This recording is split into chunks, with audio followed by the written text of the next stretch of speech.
Hey, if you're new here, this is The Five, where Matt Larsen and I share 5 practical tips to help you make money. What's going on, Matt? Not too much. How are you today? Fantastic, amazing. Heading to Halifax tomorrow, so just finished a bunch of packing. Oh, like anybody going to know what Halifax is? Please, What, Halifax is what's a your what's major your city in Canada. what's your MRR recently? That's what the people care about. 145K as of the time of Oh, this recording. it's very good for someone like you. Are you going to mention yours, or are we just going to skip over that as No, it's usual? it's high, it's much higher than that, but it's not 3 times higher than that anymore. It's just Understandable. a little bit less, but I don't want to do that too. If we're Want to talking start us off? non-MRR, then it'd be way more. But yeah, Yeah, of course. so the first thing that I've been doing the last week, well, I've actually started doing it January 11th because I actually checked. But it takes 6 weeks to do. And it now, like, this would be week 5.5, basically. So we're getting some results. I got this email, as I'm sure not just me, got from Alex Hormozi. It was one of his like 1 minute emails, and he called it the 3-7-30 method. And it's a follow up method. So basically, you know, obviously we have to follow up. So in his email, it says, most businesses get leads, then follow up 1 to 2 times and then stop. But the majority of customers just don't buy that fast. Meaning, by only following up 1 to 2 times, you are losing probably half of your sales or more. People just need more information to make a purchase, but most businesses don't know how to follow up without saying, just buy my thing over and over again. You can fix this by the 3-7-30 method. So basically, what he had was the first 3 days, he emailed him 3 times after a sales call or after a webinar, whatever. Probably one of those two things, to be honest. Maybe an event. But on day one, we're going to share the best case study. On day two, the best client transformation. And on day three, the biggest industry insight that we have, something that you can't just find on Google or GPT or something that's just obvious.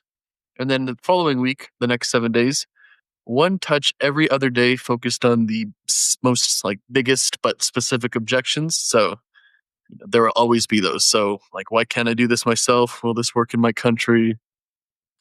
Will this work for my product or niche or service or whatever? So the 3 emails in the second week are from day 7 to day 13 is like this time period. You know, you're going to basically, he says, to think of it as a reverse FAQ with proof woven in, sorry. And then after that, for the next 30 days, 2 touches per week, something like Monday and Thursday, alternating between success stories and industry insights. And the key for all of this is to make each email valuable enough to stand alone. And don't think of it as a follow up, think of it as a value sequence. So every touch should make them think, damn, this is good stuff, even if I don't buy. And I have quite a few growth partner clients where I actually just work like for them or with them, and then I take a percentage cut. So I actually did a case study last week, Monday, maybe, or last week, Wednesday, or last week, Friday, one of them on YouTube, where I was helping this YouTube guy. He started at, I believe, 60 something K. Now he's at 380K. And Okay. this is actually one example where I tested this with him because he was just basically fumbling the follow ups. And I wouldn't say my follow ups have ever been like well thought out either. So we actually tried to do that. And it's just coming up on 6 weeks now. And I have some like printouts below if I'm looking down, where like on his first day, his best case study is of a YouTuber. And they helped this YouTuber. And this is like consumer based entertainment YouTubers, his agency. Right. He went from like his best case study is someone who has 17.5 million subscribers. And that guy has like he shot like a video for him. There's a lot of pictures of them together. There's pictures of them like looking at a screen with his YouTube up, like they're here and stuff. So it Yeah. looked like pretty good in the email, right? And then his second like day was best client transformation is he started doing someone with 125K subs and now they have 9.5 million, which is a very big in terms of Jeez. Dude, total I kind of want to work with transformation. this guy. He does like he mostly does like Mr. Beast style like videos. Right. Gotcha. So it's probably not going to be helpful for you. But, and then his biggest industry insight, I'm not going to say it here, but it's pretty good. And that's his day 3. And then his biggest objections are like the first one is because you have to have 50,000 subscribers for him to like consider working with you type thing. So the number one is like, why shouldn't I just continue on what I'm doing? Because I don't know, like it's fair if you got to 50,000 subscribers, you know quite a bit, Hmm. presumably. And the other two are just basically like, okay, I believe this works for this YouTuber, but you're gonna do it, like that kind of stuff. And then next 30 days, I'll not get into it. But based on this 5 weeks of thing, he's gotten over the amount of people who he's got on a sales call with who actually closed has gone up by 53%. I guess my follow-up method wasn't working, where it kind of gets into the just buy my thing over and over again after a while. I'm not gonna lie. So he does a lot of calls. Like when I made that case study, he's at 17.5 calls per day, Monday to Friday. Like he has a real appointment setters and closers and like a sales manager. So he's doing however many of that is per month. So 17.5 times 20 business days, it's like 356 or something. If you 4.217 weeks per month or whatever it is. Mm-hmm. So he's just closing like not quite double, but over 50% more. And I'm now like I just threw it. I just like to try these ideas that Alex Hormozi tells you, because in many ways I think he knows better than me with some specific stuff. I'm really good at like the whole agency type thing, but there is a lot of people out there, like I'm sure that like that could do, specific thing way better than me, like sales, follow up, like cold email. But I'm just in the top like 5 or 10% at pretty much everything. So he's in the top. He's obviously going to be in the top like 0.1% with this particular topic, and he's probably tried it more than me. So we did it, and now we're doing it with everybody else. And I'm actually making a custom AI model using Poppy, which is basically a Claude wrapper. It's basically like Claude projects, but just has a nice user interface. And I'm going to have something there, and then all my clients can just write this 41-day flow kind of automatically in like 5 seconds. I'll just put their stuff in there and it will write them. So I'm pretty... Is that where a moment ago you said AI couldn't count to 40? Is that where that came from? No, that was normal chat GPT. Oh. But yes, I was trying to do it for this video. So I was saying like lay this out so I could say day 1 we say this, day 2, day 3, and then day 5, and then it just really couldn't handle it. It's just crazy. Not smart enough, huh? Not smart enough. In his email, he said, we implemented this with a portfolio company and changed their follow-up from 3 emails, like total, presumably, to using the 3-7-30 method, and their lead conversion doubled. So hopefully that's the case, because we just started and there's probably a lag period. Mm-hmm. But I think it's going to be quite promising, and it's easy to just remember too. I feel like if you have, so let's see like what you would need for this to happen. You need to have 1 case study, get maybe 2 case studies for the first 3 days. That's a really nice forehead, Matt. You moisturize? Too close? I don't moisturize. Just busting your balls. Am I too close? Okay. So you need about 6 to 8 case studies to make this work. You'd have to have some actual insight into your industry. That would be nice. But it shouldn't be too difficult for the average person to actually, or the average agency or business to do. What do you think about that? Yeah, that sounds fantastic. One thing that I've always appreciated about Alex Hormozi is he tends to create these strategies and then slap super recognizable and simple names on them. So proof, promise, plan. You know what I mean? 3, 7, 30. I think he has 5 or 10 more of these things with his like offer value equation. A lot of them. Totally, right? So it kind of makes you think like there's probably a reason why he does that. Like when it's as easy as like a 2 or 3 word tagline for you to understand. Obviously it'll be a lot easier for everybody else in the organization to understand too, as you like disseminate the info. So I think there's actually probably something there for us. You know what I mean? Just in terms of like, I think you do that a lot, to be honest. You have like the 5 things, the 3 points, the X, whatever. But there's definitely something I could take away from that, because my shit's just way too intellectualized.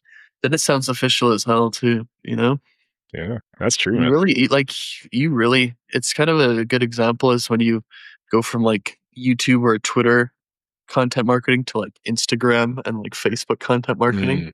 Like the people are just so much dumber in general that you actually like have to have something like this, because a lot of people don't need it really, because they are selling to the hottest, warmest, like most aware audience only. But when you're getting out to the bell curve there, you really going to need something like this, Get into the suburbs, huh? Yeah, get into the suburbs, you really got to do this. That's rough, man.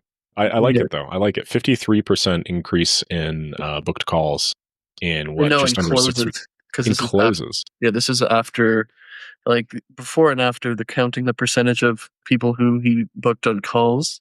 Mhm. So I think I can't remember, but it would be something similar to like his close rate was like 30% before, and now it's 45%. That's insane. That is absolutely insane. I mean, that's like output and revenue, those are going to be lagging indicators of that input, but good God, Yeah, that is probably the simplest, straightest line path to improving his top line by half.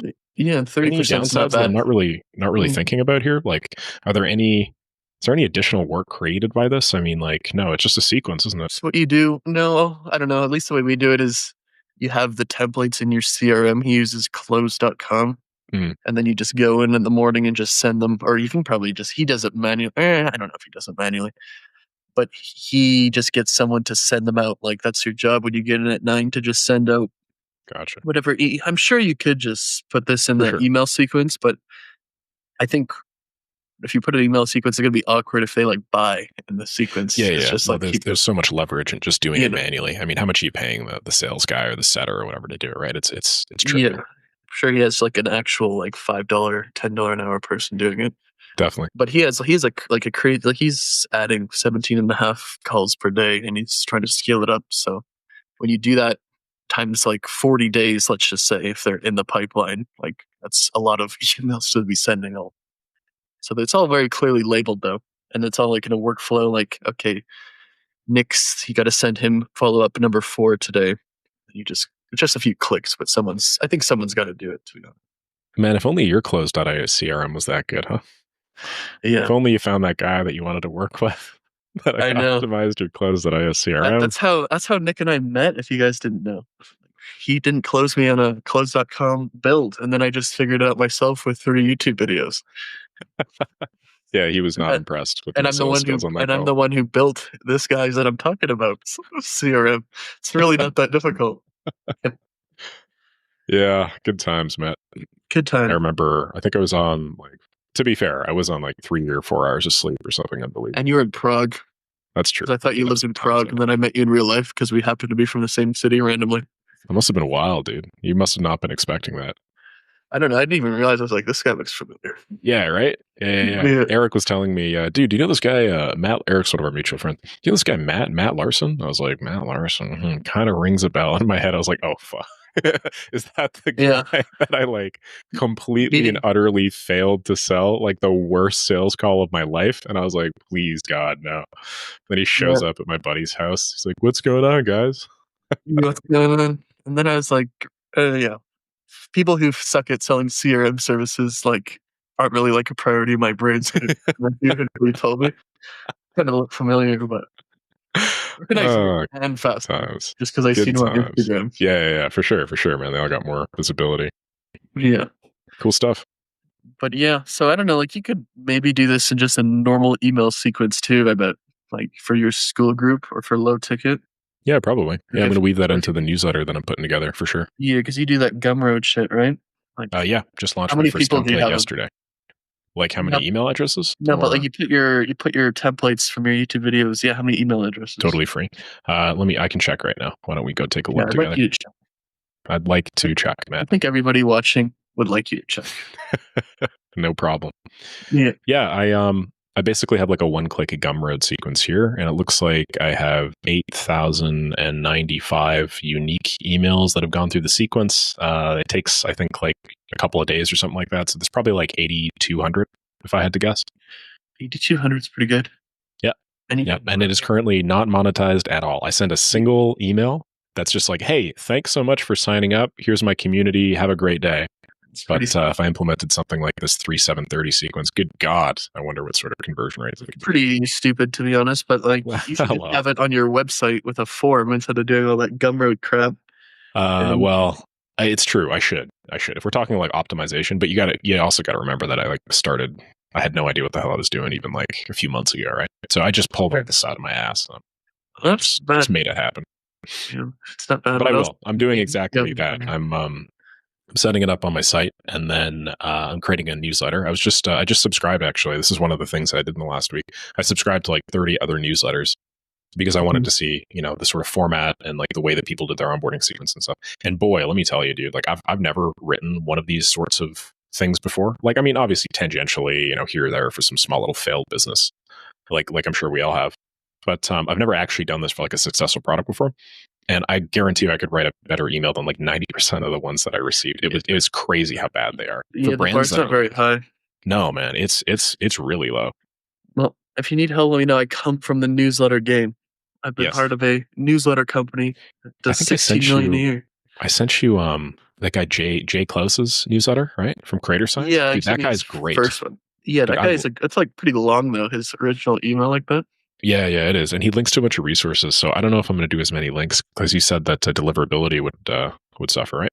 Yeah, like especially if you don't have like a history on your domain, like Yeah. after a while, it's okay. But we always used to say 125 like words per image, like or attachment or link is what like the rule of Interesting thumb. formula. That's really cool.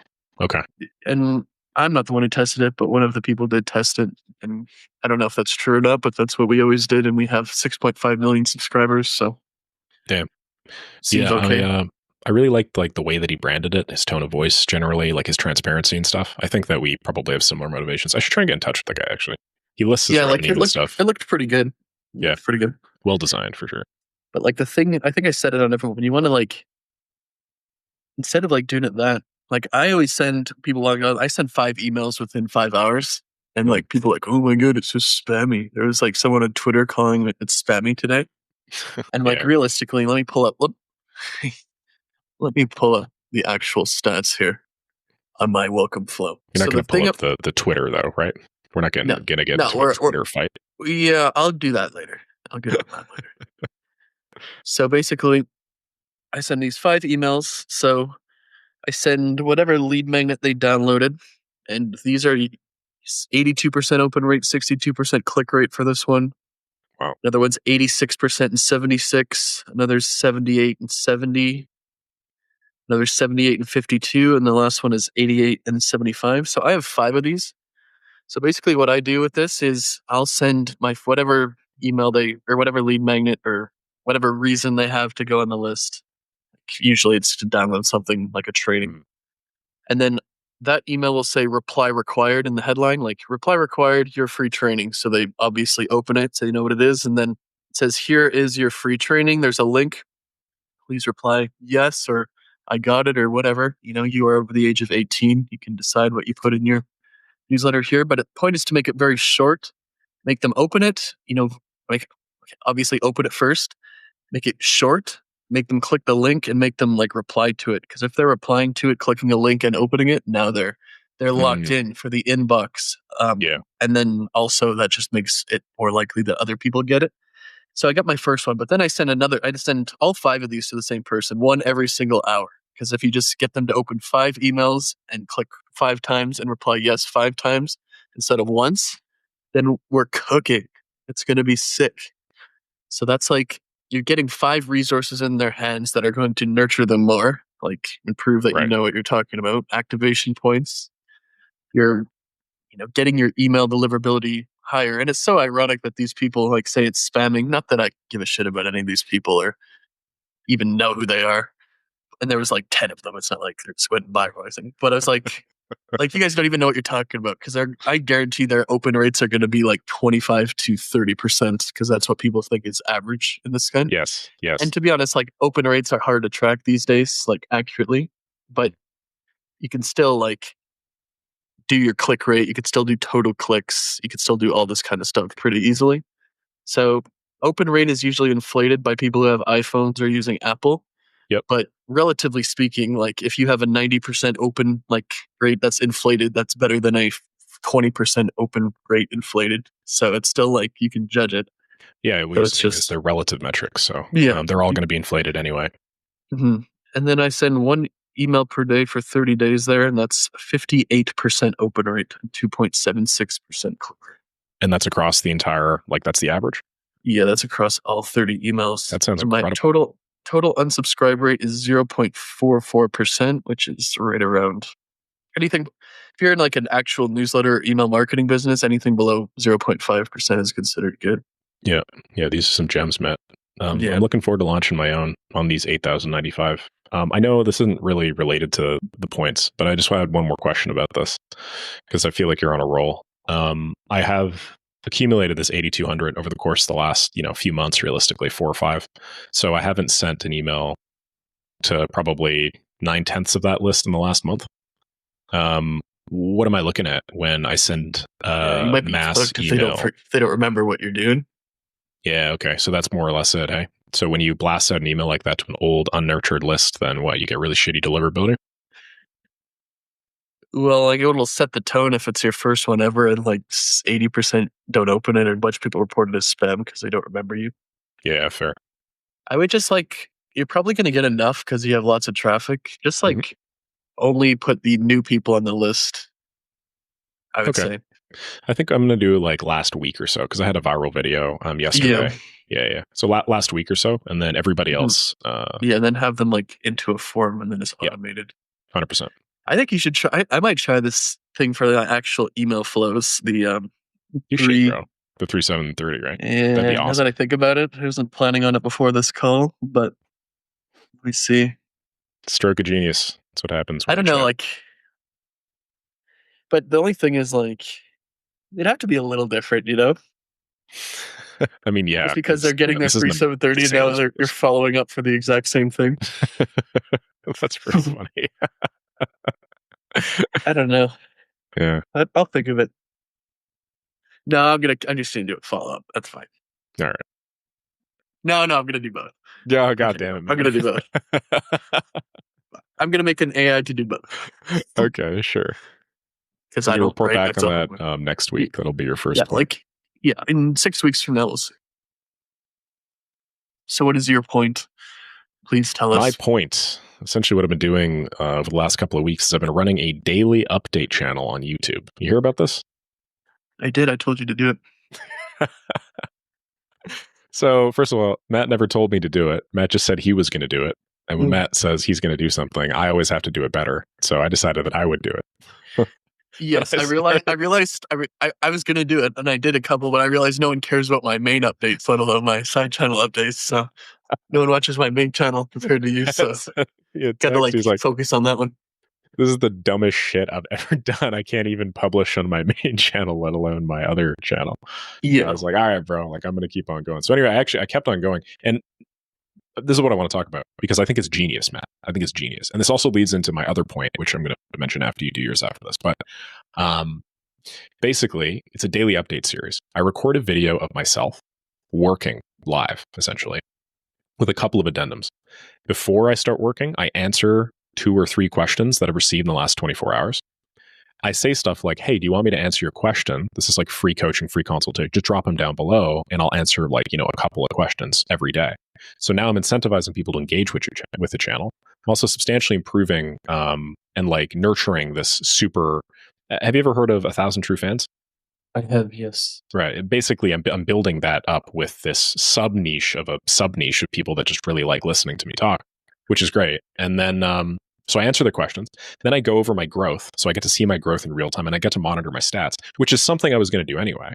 And then finally, at the end, I get to do a piece of work that I was planning on doing that day anyway. So in my case, I finish a task. I do some strategy or something of that nature. So the reason why it's so cool is because I'm just going to head over to my stats right now. I started posting a few days ago.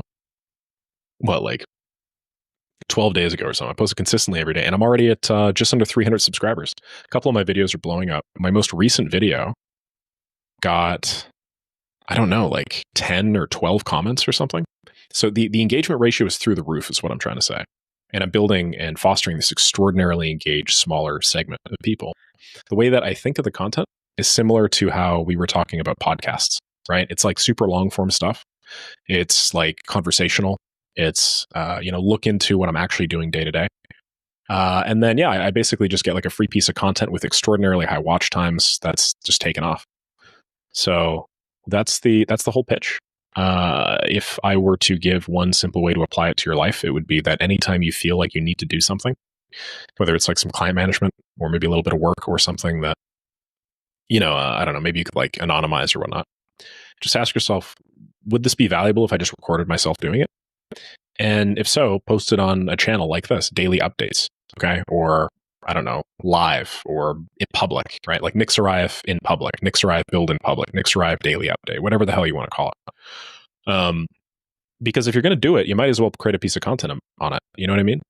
And the additional cost in terms of your time in documenting it is like 10%. So if it took you an hour to do it before, it'll take you like 70 minutes to do it now, because you're going to talk a little bit about it. You're going to draw some stuff on a screen. But what is that? You know, now the total content production time for 60 minutes of content is just 10 minutes, if you think about it. If you just align content with what you're going to do anyway, you know, you get to produce substantially more, while also, in my opinion, getting to do more quality stuff, more authentic stuff that people tend to care a lot more about in our super noisy, you know, news saturated like attention economy. It's like, oh, that guy's actually doing work. This is what he actually does. And you're not telling, you're showing. So yeah, that's more or less what I'm gonna do in the last couple weeks. Are these people are these people mostly like from your main channel, probably? Yeah, there are. I mean, most of them, of course, because I linked it and I mentioned it just offhand at like minute 53 of one of my 2-hour-long videos. So surprised to get that much traffic. But you're gonna get more than me on my main channel soon. That's gonna be pretty exciting, dude. It's crazy the momentum you get posting daily, though. And I was telling you why, but my theory is you just become like a habit, like you know, you were talking a long time ago about watching like some sort of video game stream, right? RuneScape, yeah. There's some RuneScape streams, kind of like mining ore or something, and you know, we're just shutting our brains off at the end of the day. Whatever, that's fine. It's no big deal. But like, you get into this habit, you know, where it's like, oh, like, you know, I'm eating dinner and I'm just unwinding for the day. Let me put on some RuneScape streams. I feel the same way about this sort of content. If you post every day, it becomes a daily thing. And I understand that there's a trade-off between posting every day and then your virality potential because of spikes in the way the YouTube algo works versus posting every few days like the big guys do. But I also think that there's like a very underappreciated like effect to do with the habits. You probably get a lot more engaged of a core audience that way. That's my theory anyway. I remember like when I used to watch that video game, like you played RuneScape, right? Dude, I was big on RuneScape, man. So like we were the same age, probably in high school back then, but there was like this game mode called Iron Man. Inside of RuneScape? I don't remember that. Where you couldn't use a bank, or you couldn't trade with any other players. So you're like in there. Was this like old school RuneScape, man? I don't old school RuneScape. Yeah. So there's this guy. This is like 2014, maybe. So there's this guy who made like day one to like maxing out his account, and he like posts every day, and I watched it every day for like 2 years. Yes, I remember this. God, he was in like the swamp land. Dude, I have vividly remember this guy. Yeah, Lumbridge swamps, but it's fine. Dude, so okay, relax, man. Dude, that's so funny. Dude, I don't know if I told you, RuneScape got me into business. Yeah, it got everybody into business. Dude, like chopping down yew trees, selling yew logs at the freaking Varrock Square. Like I did this before the whole Grand Exchange. I remember a time before the Grand Exchange when you had to sit there typing. Actually worked for the Grand Exchange though. Blue wave selling 25 rune essence for 30 GPE. You know, like I remember that time. But it taught me all about arbitrage, bro, because I would pay people in German servers. I would go to German servers, and then I'd pay people 25 or 20 GP per rune essence that they'd bring me at like the East Bank. And then I would take all that, then I'd go to the West Bank, and then I would just sell all the rune essence in like the, you know, World 1 or World 2, where it was like freaking super busy. And I'd make like 10 GP per rune essence, and all I was doing was just walking and typing, which to be fair is basically what I do now. But man, how cool is that shit, huh? Yeah, that taught me how to manipulate the markets, because there was the Grand Exchange price and the trading limits.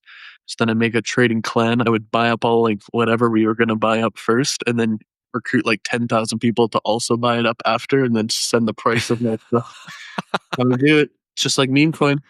Dude, you straight up insider traded runes. Well, I would say inside. That's like manipulating the markets. Yeah. I am the insider, so I guess good times back then. You make so much money doing that in RuneScape. And just like the real world, like, but it's illegal. You get like the Saruman armor. I got the Saruman. Saraev. Yeah. So you're doing this every day. Yeah. What's your watch time percentage, or was it high? Like these are like your diehard fans, probably. Eh? I honestly, I don't really know. I don't think I've been posting long enough to really know for sure if these are my diehards, man. Like some of these people are new for sure. I'm already up to just under 300 watch hours. Okay. So that's pretty crazy considering it's only been a few days. And I bet you yeah, like you should try to make. I don't know if you could make these longer, but if you just get these to like an hour, I bet you people would just watch them anyways, and you'd like nurture everybody twice as fast or 3 times as fast. my one today was 25. The one before was 51. Then Yeah, 40. but I'm But here's the thing: decent. like, I don't want to make content the end goal of this. I just want it to be like completely frictionless. You know, another benefit to this is like it kind of makes you accountable to do a little bit of work in a day. Like, I don't know about you, but like usually like once a month or so, I'll just have a day that's just a 0 day. I'm just like really It's like once sick a of week it, for or me. yeah, like a splitting headache or something. And I'm like, I'm not working today. But this just keeps me going. I haven't had it happen yet, but I know for sure that like me being like, oh, I can't miss a day because I have 1,000 people that are waiting on my next daily upload. That's going to keep me actually showing up and at least doing like a 10-minute thing, at minimum.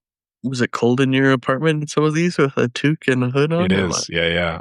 The one that you're talking about where I look like a homeless guy. Yeah, or is it? Yeah. And another one where just a wife beater, so it's kind of confusing. Yeah, let's say Temperature control. Calgary temperatures are pretty wild.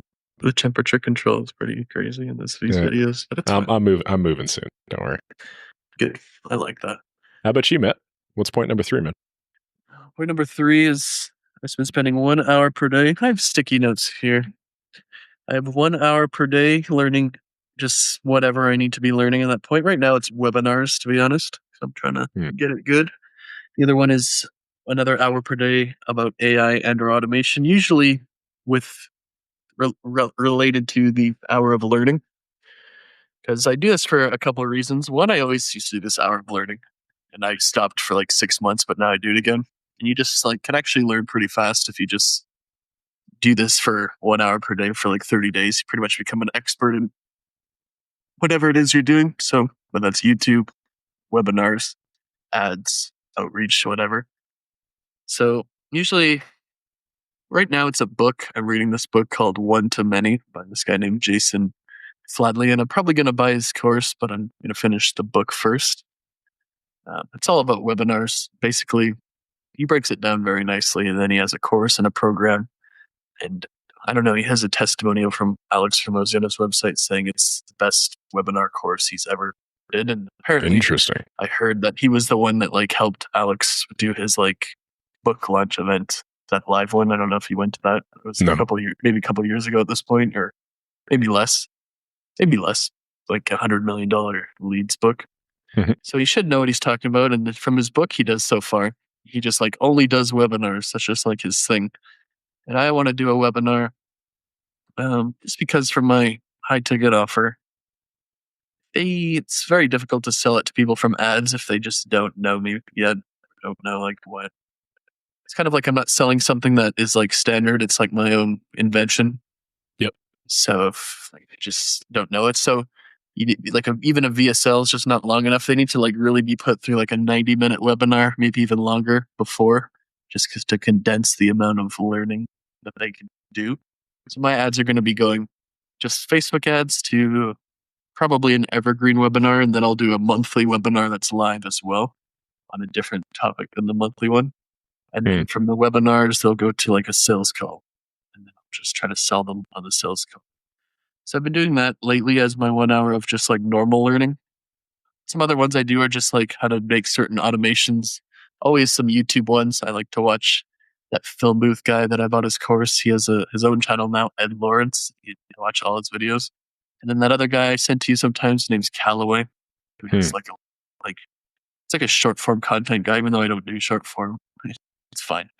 And then I follow that up with 1 hour of like learning how to do AI. So I'm trying to train an AI model to make a webinar script for my clients that's long, Twitter posts for my clients, just automating some stuff for my own business. And I think you got to do both of these things. Because if you don't know how to do it without AI, you're not going to know how to set up the AI to actually get what you are trying to do with it. Yeah. So I see it like hiring, in all honesty. Like if you don't know the thing that you're getting somebody to do, they better be really good at it. You better be paying premium prices. Otherwise, you have to do it at least once. Yeah, I feel like if you don't know how to, if you don't know how to do it, it's going to be like worse than just not For doing sure. it at all. It's just so bad, some of it, if you don't prompt it correctly. Even Claude is still so bad if you don't have it properly. So I've been using this one called Poppy. I don't know if you tried it yet. You might have tried it. No. Basically, let's see, which boards do I have? So I have boards for different functions here. They have a decent affiliate program to put in your bio. Interesting. Well, if it's good, So I'll I check it out. so I have one for newsletters, Twitter posts, short form videos, ads, pre-call research, VSLs, cold email, lead magnets, and email flows right now. I'm gonna Hmm. make that 3/7/31 tomorrow probably. And I'd say like most of these are I know how to write a tweet that gets clients, so my tweets are about 90% good. My ad scripts are about 95% good, maybe arguably better than I can do myself sometimes. And then the other ones are just like they're getting there for sure. The newsletter's 100% good. It's as good as I could do myself. And you can do 30 newsletters in like 30 minutes, just copy and pasting them in. Do you find that they're just one and done? You just generate them and then you're good to go? Or are you still having Yeah. to make some edits? No, I don't even read them. I just put them in right in there, to Wow, be honest. that's great. It is great. So 1 hour per day doing that, like just figuring out how to do it type thing. Usually followed up by that 1 hour of me learning. And then I do this like part of my thing for all my clients is as long as you're paying me, you can use my boards. Second you don't, you're kicked out. And that's gonna be a big and then all of my like training data is like anonymized and hashed. So like no one can really steal it. So you can share this board with anyone. It's not like they can just steal it. If I put one of these boards in my YouTube description and 100 people or 1,000 people used it, they still can't just rip it off type thing. They're just That's cool. that's good. Well, it's not anonymized, but if you like upload it all into a document, so to example, like can't just open the document, so it's like pretty much just can't Mhm. see it. So that's what I'm doing on that front. Get, I'm trying to like, because my offer is like a lead gen funnel. It takes about 50 hours per week to operate it. I'm trying to get that down to 5 for people. And I think it's going to be possible. Like even then, I've already done with the newsletters, the Twitter posts, the ads, and the cold email scripts. Like at least 90%, all of those as good as I could do myself. And as good as I could do myself is going to be better than all they can do, to be honest, with manually. So it's Yep. going to be an upgrade for them. And then, like, yeah, I think that's a great offer. You can do your lead gen in 5 hours per week and it be effective as a 3 people working 50 hours per week on it. It's a great offer. Mhm. It's amazing. But I need to keep like learning. Like, there's certain stuff that I'd be in the top 10% of, but you just gotta be better at it than that. Like appointment setting stuff. Um, sales, I'm definitely in the top, probably 1%, to be honest. Um, stuff like appointment setting, stuff like VSLs, stuff like just general copywriting, stuff like making a webinar, obviously, Yeah, I feel that like the kind of stuff. difference between like 91st percentile, 92nd percentile is huge. It's like a golf and up and up and up. Yeah, like it's in your RuneScape. Back to that, 92% is halfway, baby. Or level Absolutely. 92 out of 99 is halfway. Absolutely. Yeah. Yeah, I played a lot of yeah. sorry, you were saying? And then I also got a LinkedIn/Instagram carousel one that's like basically the Twitter one, but for like Twitter threads that you can turn into those long ones. So it's pretty good so far. Like it's pretty awesome actually. I recommend this software. It is basic. Like I had the exact same thing in Claude projects for a while, but this is just way faster to use. Yeah, it seems streamlined for business use cases. You know, Claude just being that general playground. Yours is just for Yeah, what you they're want. gonna get like as soon as they go viral, they're gonna get ripped off by like 20 different people. But for now, it's good, and For sure. I would say it's like cheap. It's $300 per year for 2K credits a month, which is you might need more than that, but for one person's team, like not experimenting, that's probably going to be um, good. Well, given the massive viewership of our podcast, the Yeah, we got to. absolutely incredible, massive, Yeah, gigantic, and throbbing viewership of this podcast, Matt, I'm yeah, sure we'll have a hand in making Poppy go viral. Now, won't we? yeah, we got to put that link in the. Yeah, we got to. Sounds good. I'll get a shot of shared link. Don't worry. So yeah, like without learning how to do it on your own, it's going to be useless. So most people aren't going to learn on their own. So it is going to be useless to them, type thing, unless they obviously license mine. For sure. For sure. No, I do like that idea. Licensing. Fiverr just launched a product called Fiverr Go. This was, I think, in the last couple of weeks. But essentially, what they do is they asked a bunch of freelancers, hey, can we train an AI model on your work? If so, and the model's good and people like it, we'll pay you a percentage of the proceeds. So you kind of think of this like voice licensing, music licensing, same sort of thing that happened right around the time that, we had technology that allowed us to record things, right? This is just with AI and like style. So I think that there's definitely something there. Like, I think that that's just a really interesting burgeoning business model. I think anybody that like starts that Yeah. can make a ton of money. I wonder how that would work. Yeah, they just need a few more features, like being able to share it with specific people Mm. versus just a shareable link. And then you can really kick them out after. Yeah, for sure. But I'm sure they hopefully will get that eventually. What is Probably. your thing? What is your thing? Iman Ghazi, you know this guy, yeah? Hmm. So apparently everybody on planet Earth knows this guy, and I found out about him like 2 days ago. Oh, So really? bright, yeah, like bright guy. I don't know how old he is. I was about to call him a kid. Is he younger than us? He's younger than us. He's like Bright 25. kid, for sure. A bright kiddo. Mhm. No, he has a brilliant content strategy, and I'm going to be using it. So I haven't Right. used it yet. Yeah. I'm just hiring an editor to do it to help me with this, essentially. But in a nutshell, have you heard of the Iman Ghazi content strategy? Describe. Cool. Describe. Starting from the top, you know how celebrities like Scarlett Johansson or Taylor Swift, they have a bunch of fan pages that usually like teenagers, usually teenage girls, will create about the Taylor Swift or about Scarlett Johansson or whatever.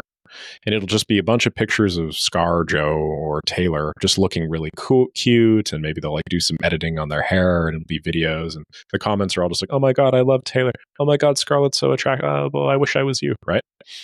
They're usually called stuff like Taylor's fans. Well, Iman Ghazi's whole content strategy revolves around him purposely creating a bunch of fan pages for himself. So now there's Iman Ghazi fans, Iman Ghazi clips, Iman Ghazi reels, Iman Ghazi.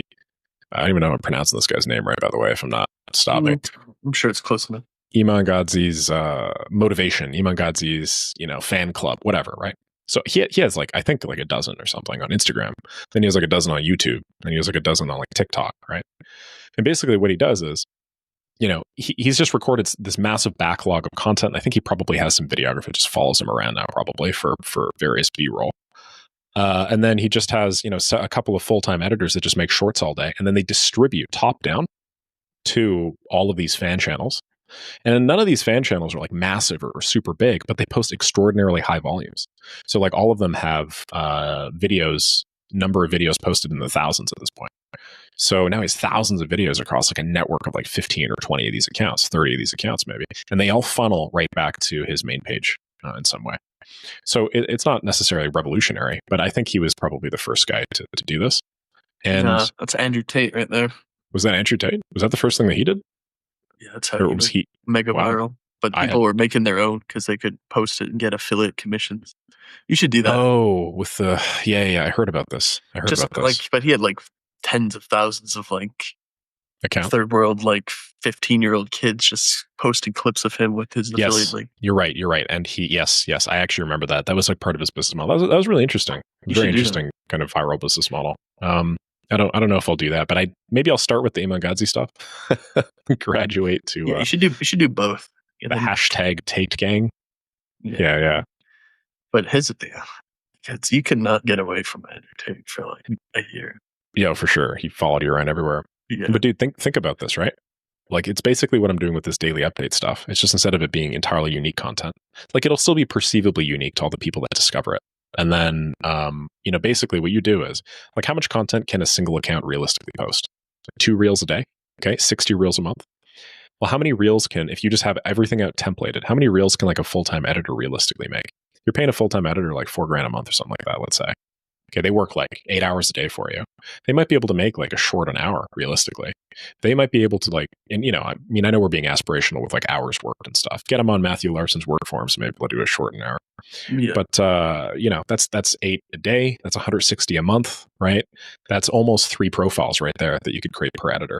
So you get 3 or 4 editors, and their whole job is just like clipping your content, posting it for you on one of these channels. give every editor a channel basically, and just have one thing that's unified between all the clips. Probably like some template at the very beginning of the clip, like a little lens flare or like a flash or some lower third that's just templated. Like, hey, that's Iman Godzi content. That's his style, right? Or hey, that's Nick's rap. That's Nick's style. And then voila. I think you get a crazy ROI on that. And I mean, I want to get a crazy ROI on that. So yeah, I'm thinking of doing this. And I already put in some work in place to do so. My only bottleneck, I think, is the content, because I don't think I have enough content of me online yet. I think I have a lot of content of me in my room, but I don't just want every single one to be me in my room, to be honest. So I think I need like some lifestyle content, me walking around. Oh, someone's going to Dubai. Podcast. Why? Because I said walk outside in public, Matt? No, because you got some lifestyle.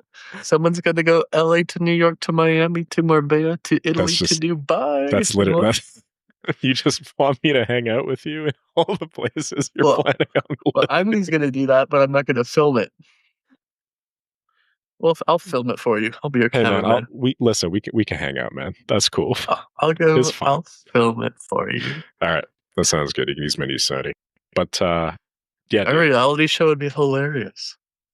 Dude, probably would. Honestly, probably. No, it'd be the most boring. Are you kidding? You would go in your closet. I'd go in my room and we'd sit in freaking 3 square feet for 12 hours, man.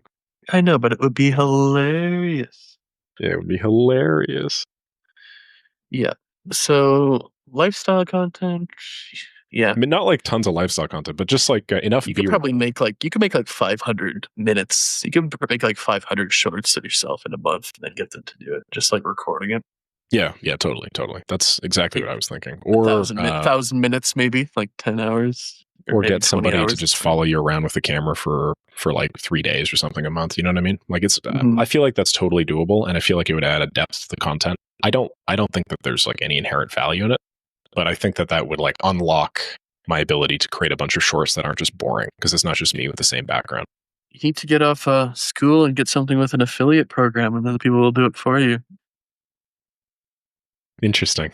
Not a bad idea. Do you have any major platforms that may be able to assist us with this, Matt? Well, WAP has an affiliate program. WAP has an affiliate program? Yeah. I can't believe nice, man. School is like the dumbest. I'll just use WAP then. WAP sounds amazing. Yeah. School's got to be the dumbest software. Like, just the features they're missing, and like for how long it's been around and how presumably big it is. Yeah. I will say their technical side is certainly lacking for the amount of money that they're probably printing. There are a lot of functions that are just like Alex Hormozi just wouldn't have some of this stuff in there if he's like the majority owner or whatever he is. Yeah, for sure. It's like, can we get X, Y, and Z? Okay, now we have dark mode. I'm like, oh, thanks.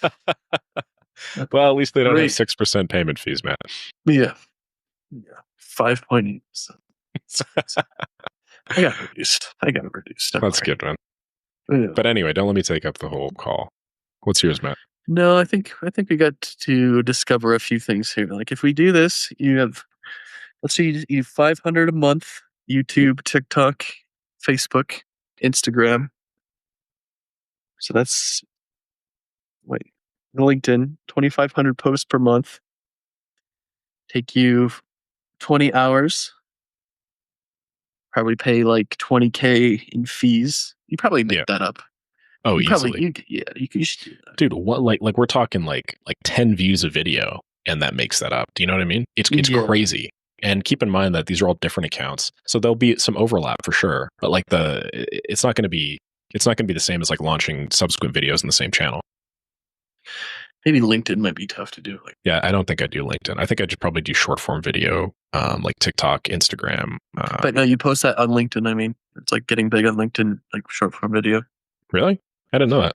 Yeah, but it's just a matter of like you can't just have like accounts like that. Oh, right. I see what you're saying. I didn't know that short form video was taken off on LinkedIn. I gotta check that out. Yeah, it gets huge impressions, even if it's shit. Dude, there's this guy in my community. His name is Bart, and he has the most luscious hair I've ever seen on a man. And I consistently ask him for hair products, and he just has yet to get back to me on any of that. But he used to be a TV anchor, I believe. And he just started posting on LinkedIn, like, I don't know, a few months ago. I think his most recent one had 800,000 likes. Crazy. Dude, the guy's printing, bro. It's nuts. And I think what he does is he does like handwritten, I don't know if he does handwritten notes or something. Maybe I might be confusing that with somebody else. But it's crazy how like high leverage the content production is. He's in Make Money with Meg, cool guy. Yeah, link me to that. I'd be curious to see what he's posting. Yeah. Might be good. I always think that I should take more time with this, but I should hire someone for all these things, to be honest. You're right. Yeah, I was chatting with Hire an Instagram, a LinkedIn. Maybe Instagram and LinkedIn for now. Yeah, I was chatting with Jack Roberts. He runs a YouTube automation channel. It's reasonably similar to mine. I just know him because of you. Yeah. Yeah, we were having a conversation. He said he hired some EA, and I don't know what you've paid an EA in the past. I remember you had an assistant, but I think you were paying like $5K, $6K or something. Yeah, it depends how good you want them. You could pay whatever you want. I think he's paying more. I don't know for sure. I'll have to ask him. But Canadian one, you pay like $12K a month if you want a good one, like $150K a year. Yeah, dude. Well, I feel like the leverage in a $12K a month EA is just crazy for this sort of stuff. Yeah, like those EAs wouldn't do this kind of stuff though. You get 3-4K a month EAs to handle one thing. Those EAs are like for like CEOs. I had a bunch of virtual assistants that I think could probably do stuff like this.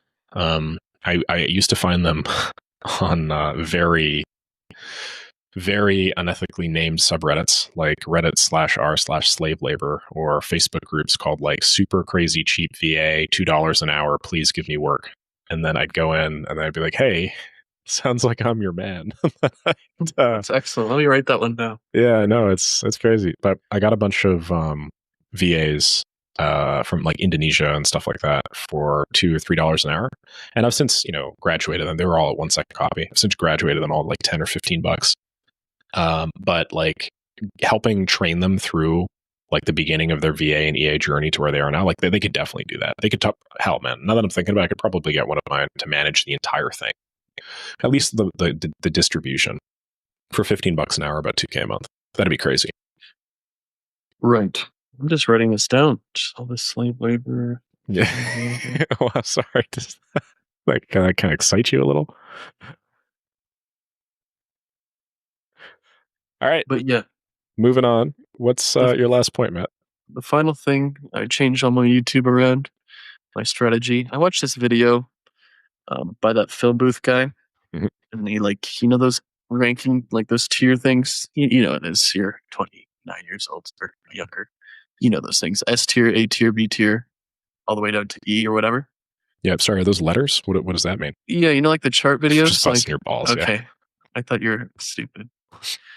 So it's just like he did one of those, but like what are the best YouTube videos? I'm pulling up on my screen to actually like make money, not really get views, but actually make money. Mm. And I watched it, and it's called Ranking the Best and Worst YouTube Videos for Making $, signs, $3 signs. Let me just open it up quick and go to the end. So basically, one sec. So basically, in his E tier, let's go from the bottom. He had video podcasts. So this is not going to get us any clients there. Matt, come on, man. As well as vlogs. Like video podcast means like someone's coming onto your channel and you're interviewing them because then they look like the boss and you look like a noob, like fan. Wait, is that actually his definition of video podcast? So our podcast would not qualify? I don't know, but it's like if you had podcast, I feel like it's like if you had Jack Roberts on your channel, like all of the authority goes to him because he's like your esteemed guest. What if I'm on his channel? Everything goes to me.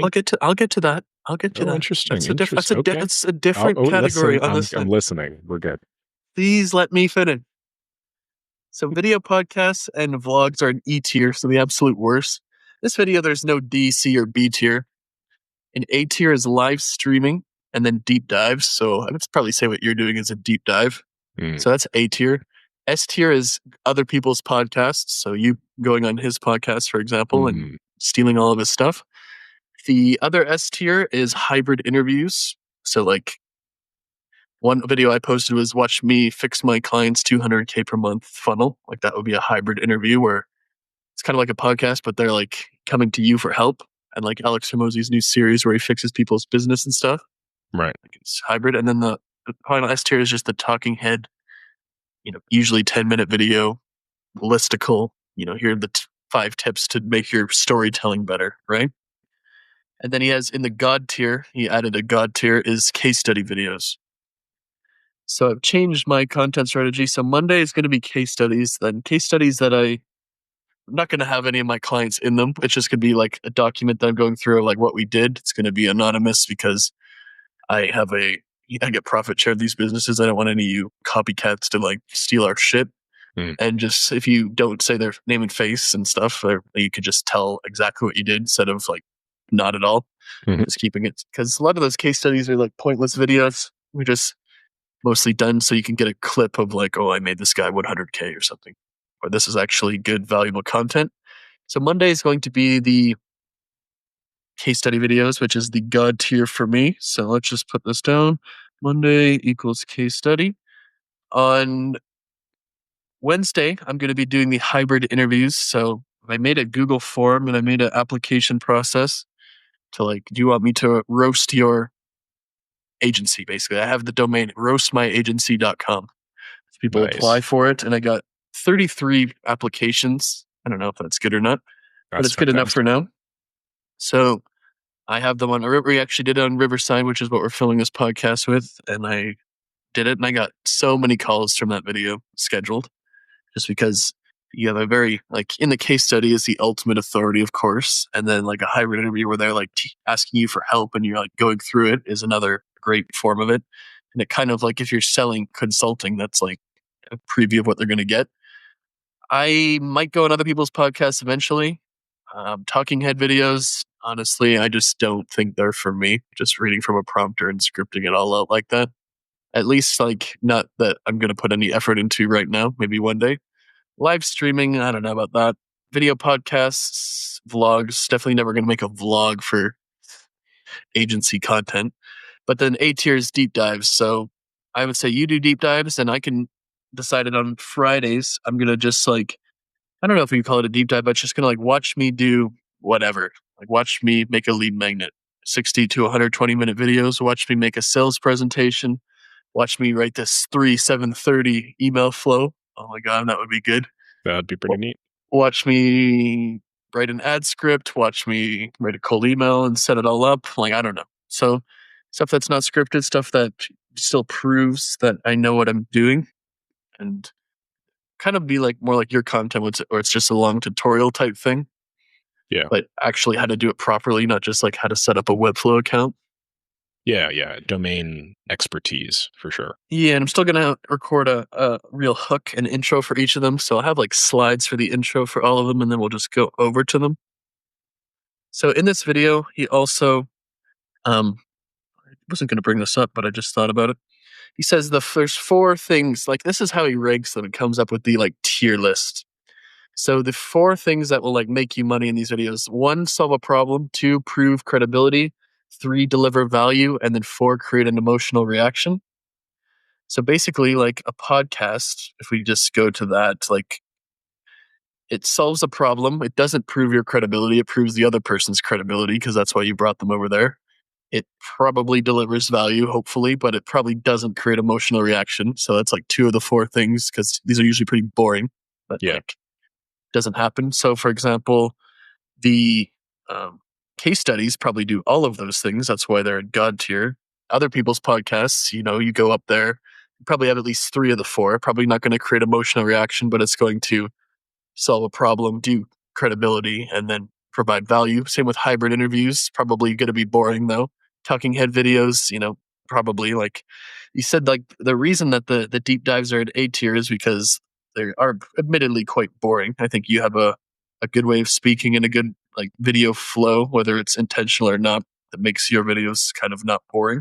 Whereas a lot of these things are just so like they do solve a problem, they do prove that you know what you're doing. They do deliver value, but they're just so boring that people don't get past the first 2 minutes of your 90-minute video.